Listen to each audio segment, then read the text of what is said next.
पंजोबांच्या photo पुढे नमस्कार करताना फोटोतील चित्र पाहून मनामध्ये असं वाटत होतं की काय रुबाबदार व्यक्ती असतील हे. शिरीष म्हणाला, हे माझे पंजोबा भगवानराव, अतिशय धाडशी आणि शूरवीर. आमच्या पंचक्रोशीमध्ये यांचे खूप मोठे नाव होते. लग्नानंतरचा पहिलाच दिवस होता. त्या फोटो पुढे नतमस्तक होताना मनामध्ये राहून राहून वाटत होतं की खरंच किती खानदानी लोकांमध्ये घर अगदी कसं खूप सुंदर आणि रुबाबदार लोक राहतात अशा पद्धतीचं होतं. फोटोच्या पाया पडल्यानंतर आम्ही दोघेही आमच्या खोलीमध्ये गेलो. दुसऱ्या दिवशी शेतामध्ये जायचं होतं. शेतामध्ये सुद्धा खूप मोठं घर होतं. आम्ही सर्वजण मिळून शेतामध्ये गेलो. शेतामधील गडी त्यांच्या बायका इमाने इतबारे सेवा करत होते. नवीन सुनबाई आल्या म्हणून कौतुक करत होते. शेतातल्या घरात शारदा म्हणायची म्हातारी राहायला होती. बरेच जण म्हणत होते शारदाबाई ही पंजोबांची ठेवलेली बाई होती. तिच्याच नावावरती शेत होतं, परंतु तिला खूप मान आणि सन्मान घरामध्ये होता. तिच्याकडे पाहिल्यावर ती मात्र तेवढी वयस्कर वाटत नव्हती, मध्यम वयाची वाटायची. असे का बरं असेल हे काही समजले नाही. शारदाबाई यांच्या पाया पडल्यानंतर त्या म्हणाल्या, मानाप्रमाणे सुनबाईला अमावास्येच्या दिवशी यावे लागेल. सगळेजण शारदाबाईंकडे आश्चर्यकारक नजरेने पाहत म्हणाले, आता कशाला विषय काढता, अमावास्या आल्यानंतर पाहू. शिरीष शारदाबाईकडे खूप रागाने पाहत होता. त्याच्याकडे पाहत शारदाबाई म्हणाल्या, फुटका दमडा मिळणार नाही. तुझी बायको आहे म्हणून जास्त काही बोलत नाही. गुपचूप अमावास्येच्या दिवशी हिला इथे घेऊन ये. शिरीष काही न बोलता शेत दाखवण्यासाठी मला घेऊन गेला. मी शिरीषला विचारलंही. पंजोबांची ठेवलेली बाई आहे, तिचे वय तेवढे वाटत नाही. शिरीष म्हणाला, काही विचारू नकोस, सगळ्या गोष्टींची उकल अमावास्येच्या दिवशी होईल. शिरीषचे बोलणे ऐकल्यानंतर पद्मा शांत नजरेने तशीच शेत बघत राहिली. अमावास्येचा दिवस उजाडला. सकाळी लगबगीनं घरामध्ये तयारीला सुरुवात झाली. शिरीष पद्माला म्हणाला, आज तुला अभ्यंग स्नान करावे लागेल. पद्मा म्हणाली, अभ्यंग स्नान तर दिवाळीला असते, अमावास्या दिवशी कशाला? तो म्हणाला, जेवढं सांगितलं जाते तेवढं कर. पद्मा विचार करत होती, घरातील लोक आजच्या दिवशी तेवढ्या लगबगीनं कोणत्या गोष्टीची तयारी करत आहेत. फुलांचे हार, वेगवेगळ्या प्रकारच्या 5 गोड वस्तू, हा स्वयंपाकाचा बेत होता. दुपारी कोणी जेवण केलं नाही. सर्वजण शेतामध्ये जाण्यासाठी निघाले होते. शेतामध्ये खूप मोठा आणि अतिशय विस्तीर्ण असा वाडा होता. त्याच वाड्याचा दरवाजा उघडून शारदाबाई आणि घरातील सर्व मंडळी आतमध्ये गेलो. तिने संध्याकाळ झाली होती. दिवसभर जेवण झालेलं नव्हतं आणि केवळ पाण्यावरती दिवस काढला होता. शारदाबाईंनी मला त्यांच्या खोलीत बोलावलं. लाल रंगाची अतिशय सुंदर भरजरी शालूसारखी साडी मला दिली. पोरी, आज तुझा दिवस आहे. मी जे सांगते ते नीट ऐक. आज तुला पंचपक्वानाचा नैवेद्य दाखवण्याचा मान मिळाला आहे. त्यामुळे मी सांगितलेल्या गोष्टीकडे नीट लक्ष दे. थोडी सुद्धा चूक होऊ देऊ नकोस. जर व्यवस्थित गोष्ट झाली तर तू मागेल तेवढं सोनं मी तुला देईन. अचानक शारदाबाईंनी असे बोलण्यामागचा अर्थ समजला नाही. पद्मा बुचकाळ्यात पडली होती. नैवेद्याचं ताट तयार करून आणण्यात आलं. एवढं मोठं ताट कधीच बघितलं नव्हतं. ते ताट नव्हतं, मोठा रुंद असा थाळा होता. त्यामध्ये 5 मोठ्या मोठ्या पातेल्या एवढ्या वाट्या होत्या. कळशीपेक्षा मोठा तांब्या होता. त्यात सर्व पदार्थ व्यवस्थित पद्धतीने भरले गेले आणि वाड्यामधल्या ओसरीवरती पद्माला बोलावले गेले. भरजरी वस्त्र, सोन्याचा काशिदा काढलेली शालूसारखी साडी नेसून पद्मा फोटो समोर येऊन उभारली. तो फोटो भगवानराव यांचाच होता. पद्माने विचारले, पंजोबांच्या फोटोला हार का घातला नाही? सर्वजण तिच्याकडे पाहून म्हणाले, शांत राहा शारदाबाई, जेवढे सांगतात तेवढं काम कर. सर्व घराच्या चाव्या तुझ्याच हातात येणार आहेत. पद्मा विचार करत होती, या घरात नेमकं चाललंय तरी काय? शारदाबाईंनी फोटोच्या पाया पडायला सांगितले आणि तिने पद्माला आपल्या खोलीत नेले. खोलीमध्ये एक पलंग होता. शारदाबाईंनी त्या पलंगावरती हात ठेवला. पलंग बाजूला सरकू लागला. पद्मा शांततेने सर्व काही पाहत होती. शारदाबाईंनी हातामध्ये कंदील घेतला आणि पद्माला स्वतःच्या मागे यायला सांगितले. पद्मा शारदाबाई यांच्या पाठोपाठ जाण्यासाठी तयार झाली. पलंगाच्या खालून खालच्या दिशेने जाण्यासाठी एक वाट होती. त्या वाटेने पद्मा आणि शारदाबाई हळूहळू निघाल्या. पद्माच्या हातामध्ये भले मोठे ताट होते. कसेबसे सावरत ती त्या वाटेने आतमध्ये गेली. कंदिलाच्या प्रकाशात जास्त काही दिसत नव्हतं. शारदाबाईंनी कंदील आतमधल्या एका खुंटीला अडकवला. त्यानंतर त्यांनी पद्माला पुढच्या दिशेने जायला सांगितले. पुढे खूपच अंधार होता. त्या अंधारातून धूर येताना दिसत होता. काहीतरी बिडी सिगारेट ओढल्यासारखा वास येत होता. पद्मा जोपर्यंत तिला व्यवस्थित दिसते तिथपर्यंत ती चालत गेली. शारदाबाई म्हणाल्या, पोरी, जेवणाचं ताट खाली ठेव आणि मागे न बघता वळून ये. पद्मानं अगदी तसंच केलं. जेवणाचं ताट ठेवलं. पाठीमागे वळून न पाहता ती पुढे चालत येऊ लागली. ज्या खुंटीला कंदील अडकवला होता त्या खुंटीला जोरात खालच्या दिशेने ओढले. शारदाबाईंनी खुंटी ओढल्यामुळे अचानक वरच्या दिशेतून जाळीदार लाकडी दरवाजा खालच्या दिशेने आला आणि पद्मा त्याच्या पलीकडे अडकून बसली. अचानक असे काय झाले? शारदाबाईंनी असे का केले? या गोष्टीचा विचार पद्मा करणार तेवढ्यात मागून तिला कमरेमध्ये कोणीतरी गचकन पकडले. तिला काही कळण्या अगोदर तिची साडी फेडली गेली होती. तिच्या शरीराला उचलून एका मोठ्या पलंगावर झोपवले गेले.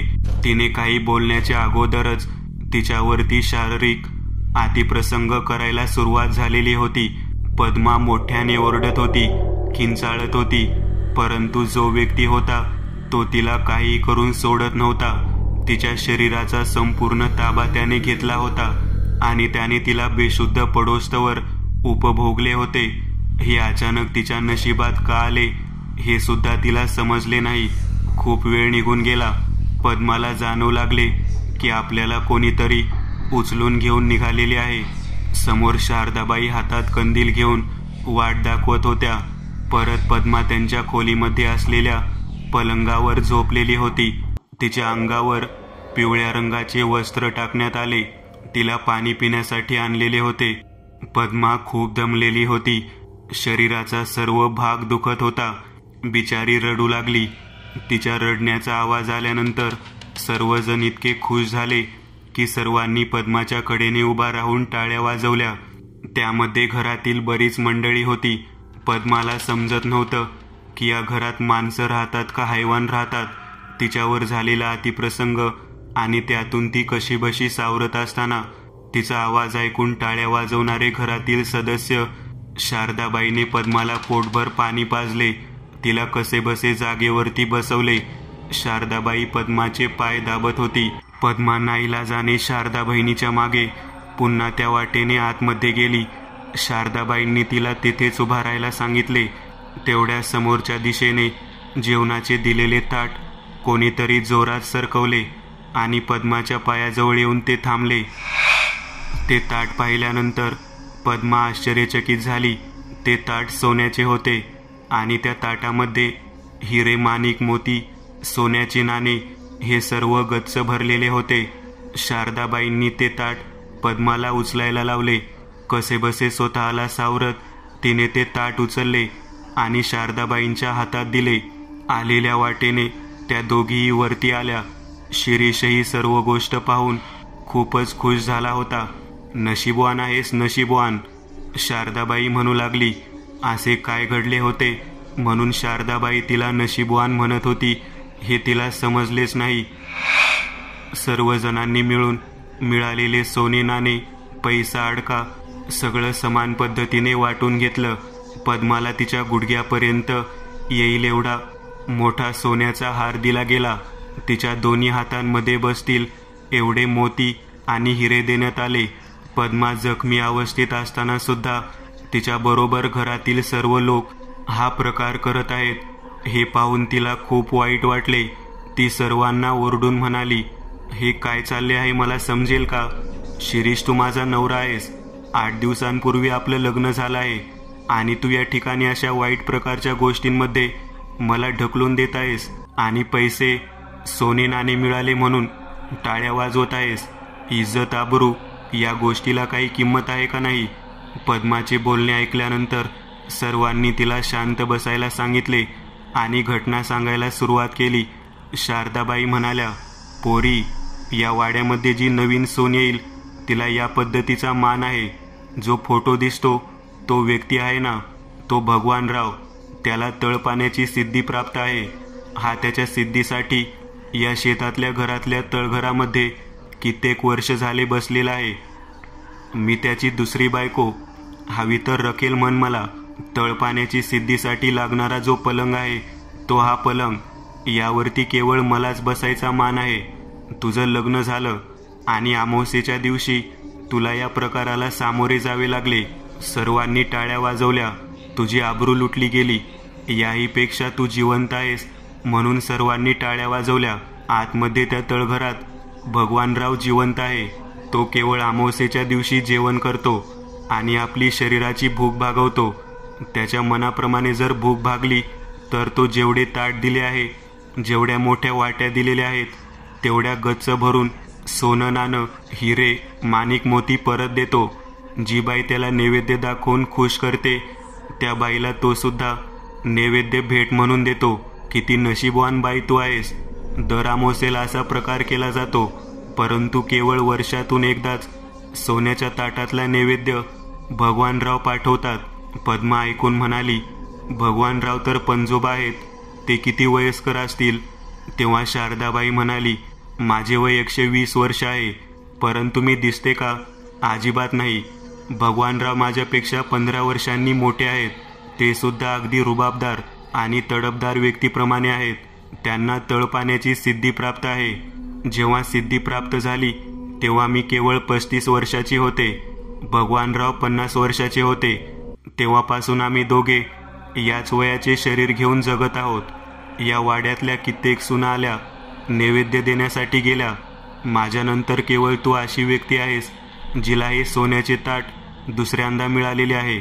पद्मा खूप घाबरलेली होती. कसली विचित्र लोक राहतात. या वाड्यात स्वतःचा नवरा सुद्धा तिच्या नजरेमध्ये गुन्हेगार ठरलेला होता. सर्वजणांनी मिळून तिच्या इज्जतीचा एका भयानक व्यक्तीबरोबर सौदा केलेला होता. शारदाबाई पुढे म्हणाल्या, हा पलंग म्हणजेच भगवानराव यांच्याकडे जाण्याची वाट आहे. आता या पलंगावर बसण्याचा मान तुझा. शारदाबाई असे बोलल्यानंतर पद्मा सर्वांकडे रागाने पाहत म्हणाली, माझ्या आबरूचा सौदा करून पैसे मिळवणार यांच्या घरात मी अजिबात राहणार नाही. ना मला सोना हवा आहे, ना हिरे माणिक मोती. जिथे माझ्या इज्जतीची किंमत नाही तिथे मला अजिबात राहायचे नाही. त्यावेळेला शिरीष म्हणाला, काही उपयोग नाही. तू येथून जरी निघून गेलीस तरी भगवानराव तुझा पाठलाग करणार. तू जिथे आहेस तिथे तुझा उपभोग घेण्यासाठी ते येणारच. म्हणून मी या वाईट गोष्टीला तयार नव्हतो, परंतु घरच्या लोकांपुढे माझा नाईलाज झाला. मी या गोष्टीसाठी तुझ्याबरोबर लग्न करायला तयार नव्हतो, परंतु तू ऐकले नाही. आमच्या घराण्याला या पद्धतीचा श्राप आहे. घरात जी सून येते तिच्या बाबतीमध्ये असा प्रकार घडवला जातो. कोणी तिथेच मरून जातात तर कोणी पलंगावर आल्यानंतर मेलेले असतात. केवळ तू या शारदाबाई नंतरची पहिली स्त्री आहेस जी जिवंत आहे आणि तिला सोन्याच्या नैवेद्याचे ताट मिळालेले आहे. पद्माला समजत नव्हते की सोने नाणे याच्या पुढे सुद्धा लोकांच्या भावना असतात, परंतु त्या लोकांना याची काहीच फिकीर नव्हती. तिला यांच्या संभाषणातून एवढे समजले की स्वतःचे जीवन जगण्यासाठी यांनी तिचा बळी दिलेला होता. शारदाबाई पद्माकडे पाहून म्हणत होती, धन्य झाले बाई मी. आज निदान माझ्या मागचा इतके वर्षाचा ससेमिरा तर संपला. आता अमावस्येला पद्माच नैवेद्य द्यायला जात जाईल. शिरीष म्हणाला, नाही, हां, अजिबात नाही. जे घडले ते नाईलाज होता. तो सुनबाईचा मान होता. नाहीतर आपल्या सर्वांचा जीव जाईल या भीतीने मी तयार झालो होतो. आता जर तिच्या नशिबामध्ये अशा गोष्टी असतील तर आम्ही येथे थांबणार नाही. मी माझ्या हिशोबाचे वाटणीचे मिळालेले सोने नाणे घेऊन इथून निघून जाणार आहे. शारदाजी, तुम्हीच काय असेल ते पुढे पाहावे. शारदाबाई म्हणाल्या, तुला माहीत नसल्यास सांगते. तू जर बाहेर आला ना, सगळ्यांचा जीव अगोदर घेईल आणि नंतर तिला शोधून काढून पुन्हा त्या तळघरात घेऊन जाईल. ते पण कायमचं. मी 50 वर्षापूर्वी अशीच चूक केली होती. तेव्हा घरात 3 जण होते. मी निघून गेले माझ्या आजीकडे. त्याने घरातल्या 3 काही कळायच्या आत नैवेद्य आला नाही म्हणून धुतलेले धुणं जसे पिळावं तसं पिळून मारलेलं होतं. घरात केवळ रक्तच रक्त होतं आणि मला 3 दिवस सोडलं नव्हतं. हैवान आहे तो. त्याला शांत केल्याशिवाय कोणी जगू शकत नाही. तुझी नवीन बायको केवळ महिन्यातून एकदा नैवेद्य द्यायला जाणार आहे. बाकीचे दिवस तुझ्यासाठीच आहे ती. आणि पैका सोनं किती मिळते सांगायची गरज नाही. या पलंगाचा मान आता तुझ्या बायकोचा आहे. कित्येक वर्षांनी या पलंगावर खूप तरणी आणि जवान मुलगी बसणार आहे. शारदाबाईचे हे बोलणे ऐकून शिरीष म्हणाला, नाही नाही, मी या गोष्टीला तयार नाही. या गोष्टीला टाळायसाठी काहीतरी उपाय असू शकतो. पद्मा म्हणाली, तुम्ही काही उपाय करू नका. माझा मी उपाय करणार आहे. परत म्हणू नका मी असा उपाय का केला. कोणत्या विचित्र संकटामध्ये मी सापडले आहे मलाच समजत नाही. किती नीच लोक आहात तुम्ही. एका नवविवाहित स्त्रीला अशा प्रकारच्या वाईट गोष्टी करायला भाग पाडत आहात. शारदा आजी, तुमच्या नशिबामध्ये या गोष्टी होत्या. या माझ्या नशिबात कशाला लादत आहात.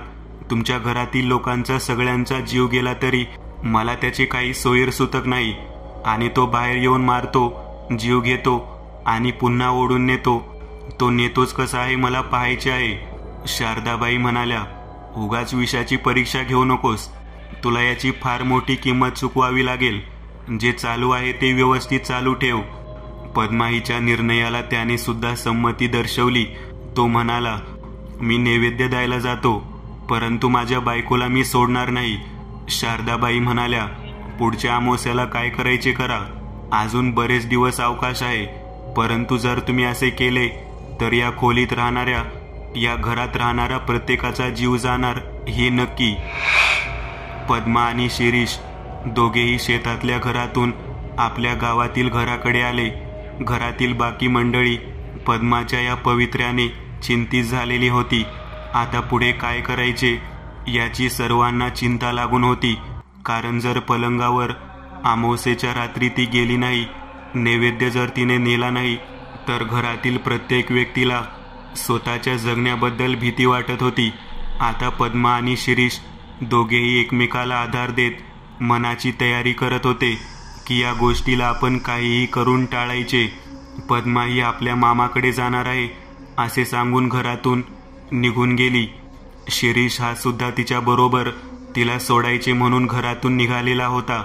घरातील बाकीची मंडळी काहीही करून पद्मा हिला अमावास्येच्या रात्री तिथे पाठवायचे असे ठरवून बसले होते. पद्मा मामाच्या घरी येऊन पोहोचली. शिरीष आणि ते 2 जण मामाबरोबर गप्पा मारत मामाच्या बागेमध्ये गेले. पद्माची तब्येत पाहून मामा म्हणाले, काही त्रास होत आहे का. पद्मा म्हणाली, विशेष नाही मामा, मी विश्रांती घेते. त्याच वेळेला मामाच्या बागेमध्ये असलेल्या बाकावरती बसून पद्मजा गप्पा मारू लागली. सुरेश म्हणाला, या गोष्टीला कसे थांबवायचे. पद्मा म्हणाली, यावरती एकच उपाय आहे. तुम्ही फक्त त्या रात्री या घरात माझ्या समवेत थांबा. शेतातल्या घरामध्ये शारदा आजीला बसू द्या. घरातल्या बाकीच्या सर्व मंडळींना मी माझ्या आयडियाने तेथून दूर घेऊन येते, ते पण सुरक्षित स्थळी. या गोष्टीला नक्कीच आळा बसेल असा उपाय मी करते. तुम्ही फक्त साथ द्या. शिरीष म्हणाला, या गोष्टीवरती उपाय करण्यासाठी मी काहीही करायला तयार आहे. नेमकं काय करायचं ते मला तू सांग. पद्मा म्हणाली, आता काही काळजी करू नका. मी वेळ आल्यावर सर्व काही व्यवस्थित करते. अमावास्येचा दिवस उजाडला. पद्मा घरामध्ये नेहमीप्रमाणे वावरत होती. सर्व गोष्टीच्या तयारीला सुरुवात झालेली होती. पद्मजाने बरोबर तिन्ही संध्याकाळच्या वेळी शेतातल्या घराकडे जात असताना पाण्यामध्ये तंबाखू टाकली आणि ते पाणी पिली. तिला एका पाठोपाठ एक अशा इतक्या उलट्या होऊ लागल्या की घरातले सर्व लोक आश्चर्यचकित झाले. ते खूप घाबरले. आपल्या बायकोला उलट्या होत आहेत म्हटल्यावर शिरीषाने तिला दवाखान्यात नेण्यासाठी हलवले. थोड्या वेळाने घरातल्या लोकांना त्याला फोन केला आणि तो मोठ्याने रडत म्हणू लागला, पद्माचा मृत्यू झाला आहे.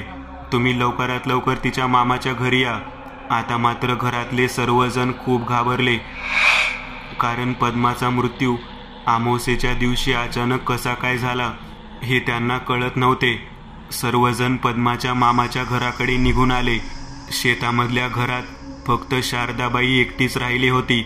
घरातले सर्वजण पद्माच्या घरी आल्यानंतर त्या ठिकाणी शिरीष रडत होता. मामा पण रडत होते. हा काय प्रकार, कसं काय झालं हे सर्वजण विचारत होते. त्यातच या सर्वांच्या जीवाला खूप मोठी भीती होती की तो भगवानराव जागा होऊन या ठिकाणी येऊ नये म्हणजे झालं. जर तो आला, पद्मा त्याला नाही मिळाली तर काय होईल. रात्रीचे 10 वाजलेले होते. आता निवेद देण्याची वेळ झालेली होती. घरातील सर्वजण चिंतित होते, परंतु परिस्थिती अशी होती की कोण हालू सुद्धा शकत नव्हते. पद्मजा हिला ज्या ठिकाणी झोपवले होते त्या ठिकाणी अंगावरती वेगवेगळ्या प्रकारचे फुलांच्या माळा दिसत होत्या. शांत निपचित पडलेली पद्मा काही वेळाने कोणत्या भयानक प्रकाराला सामोरे जाणार या चिंतेमध्ये शिरीष होता. त्याच वेळेला घरातील संपूर्ण लाईट गेली. वारा सोसाट्याने वाहू लागला आणि त्या शैतान रूपी शक्तीचे आगमन त्या घरामध्ये झालेले होते. त्याने पद्मजा हिला शोधून काढले होते. घरामधले लोक खूप घाबरले होते, परंतु शिरीष, मामा, बाकीचे सर्वजण खूप रडत होते. त्या अवस्थेत तो हैवान जरी आला तरी ते चलबिचल झाले नाहीत. ते रडत होते. त्या शैतानाने हा सर्व प्रकार पाहिला. झोपलेल्या अवस्थेत पद्मजा हिला पाहिले. ती शैतानी शक्ती तिच्या जवळ जाण्यासाठी तयार झाली, परंतु त्याला तिच्या जवळ जाता येईना. खूप वेळ गेल्यानंतर तो फिरून तेथून तसाच प्रचंड रागामध्ये निघून गेला. अंधाऱ्या रात्रीमध्ये घरामध्ये कंदिलाच्या प्रकाशात एक भयानक शक्ती येऊन गेली. एवढेच लोकांना समजले. त्या भयानक शक्तीने पद्मजा हिच्या प्रेताला पाहून आपल्या स्थानाकडे परत प्रवेश केला असे सर्वांनी पाहिले. दुसऱ्या दिवशी सकाळी पद्मजा हिचे अंत्यसंस्कार करायचे म्हणून सर्वजण तयारीत होते. त्याच वेळेला पद्मजा ही त्या जागेवरून उठून उभा राहिली. हा प्रकार पाहून सर्वजण आश्चर्यचकित झाले. पद्मजा हिने उठल्यानंतर तिच्या गळ्यातील रुद्राक्षाची माळ सर्वांना दाखवली. ती म्हणाली, मी मरणाचे केवळ नाटक केले होते. त्या वाईट शक्तीला मी माझ्या जवळ येऊ दिले नाही आणि त्याने तुम्हाला रडताना पाहून ओळखले की माझा मृत्यू झाला आहे. आता शेतातल्या घरात काय झालं आहे ते आपल्याला पाहणे गरजेचे आहे.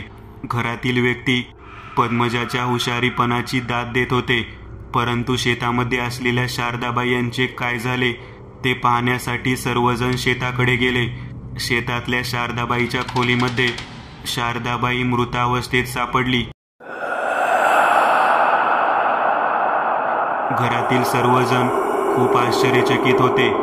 त्याच वेळेला आपल्या गळ्यामध्ये धारण केलेली रुद्राक्षाची माळ पद्मजा हिने त्या पलंगाच्या वरती तशीच ठेवली. पद्मजा म्हणाली, कोणतीही वाईट शक्ती या माळेला स्पर्श करू शकणार नाही.